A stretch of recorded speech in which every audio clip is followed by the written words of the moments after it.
Baik, terima kasih atas waktu dan kesempatan yang diberikan kepada saya. Perkenalkan, nama saya Melania Marcella Ukat dengan NPM 33200005.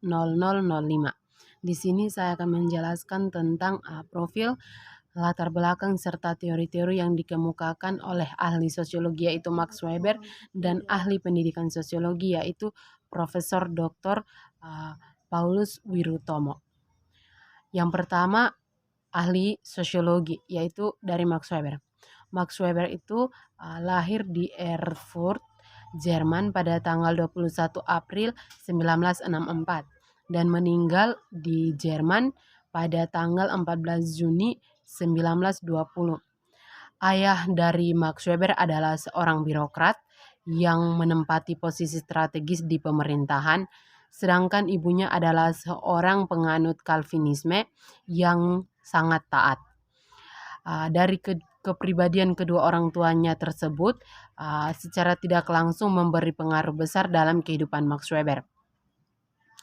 Pada usia 18 tahun, Max Weber meninggalkan rumahnya untuk sementara waktu untuk melanjutkan studinya di Universitas Heidelberg. Setelah 3 tahun menempuh pendidikannya di Universitas Heidelberg, Max Weber meninggalkan universitas tersebut dan kembali ke rumah orang tuanya dan melanjutkan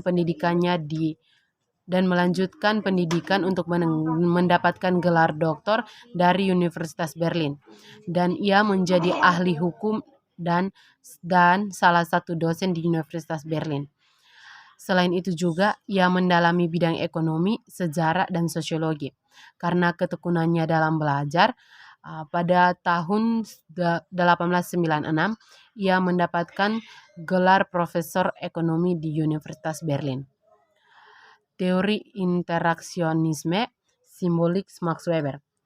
Teori interaksionisme simbolik menjelaskan bahwa individu bertindak dengan interpretasi mereka terhadap makna yang ada pada dunia. Teori ini memberi perspektif pada sosiologi untuk dapat mempertimbangkan keberadaan simbol dan detail pada kehidupan sehari-hari. Max Weber juga mengemukakan bahwa jika kebangkitan religius Protestanisme lah yang membawa masyarakat menuju perkembangan kapitalisme. Kaum Protestan yang memiliki tradisi Calvinis menyatakan jika kesuksesan finansial menjadi tanda utama jika Tuhan berpihak pada mereka. Pandangan lainnya dari Weber adalah mengenai perilaku yang bisa mempengaruhi masyarakat secara luas. Hal inilah yang dinamakan tindakan sosial. Menurutnya, tindakan sosial bisa dipahami asalkan memahami ide, niat, nilai, serta kepercayaan sebagai bentuk dari motivasi sosial. Jadi, yang kedua itu dari ahli pendidikan sosiologi yaitu Profesor Doktorandus Paulus Wirutomo.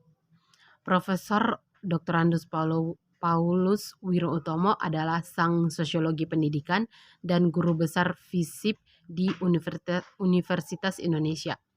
Pria kelahiran Solo 29 Mei 1949 ini menamatkan sarjana sosiologi dari Universitas Indonesia pada tahun 1976.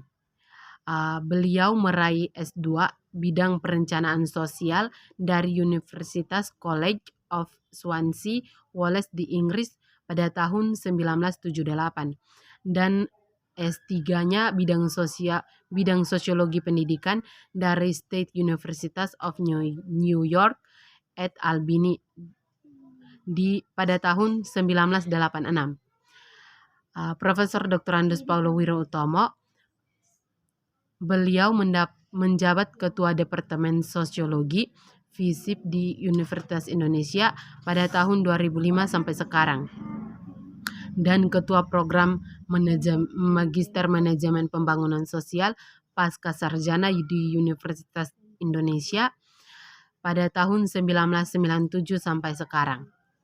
Menurut Profesor Doktorandus Paulus Wirutomo, pembangunan sosial saat ini saat ini masih disalahpahami.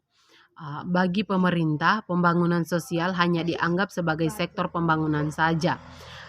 Kata Paulus, pengertian pembangunan sosial yang pernah lebih dari sekedar pembangunan sektor. Dalam pembangunan sosial harus termuat peningkatan interaksi dan hubungan sosial dalam masyarakat. Menurutnya, bukan hanya pemerintahan, tetapi sebagian besar kita masih memahami pembangunan sosial itu sekedar chaniriti yang tidak menghasilkan uang.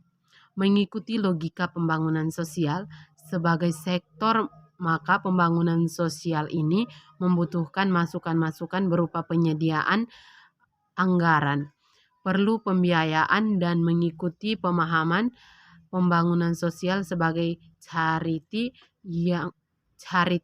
Maka pembangunan sosial dianggap sebagai sebuah langkah yang tidak menghasilkan apapun.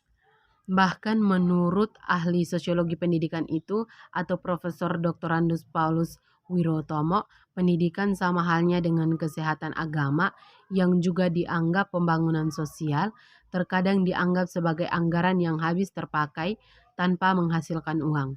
Padahal pembangunan pendidikan itu akan menghasilkan peningkatan kualitas sumber daya manusia.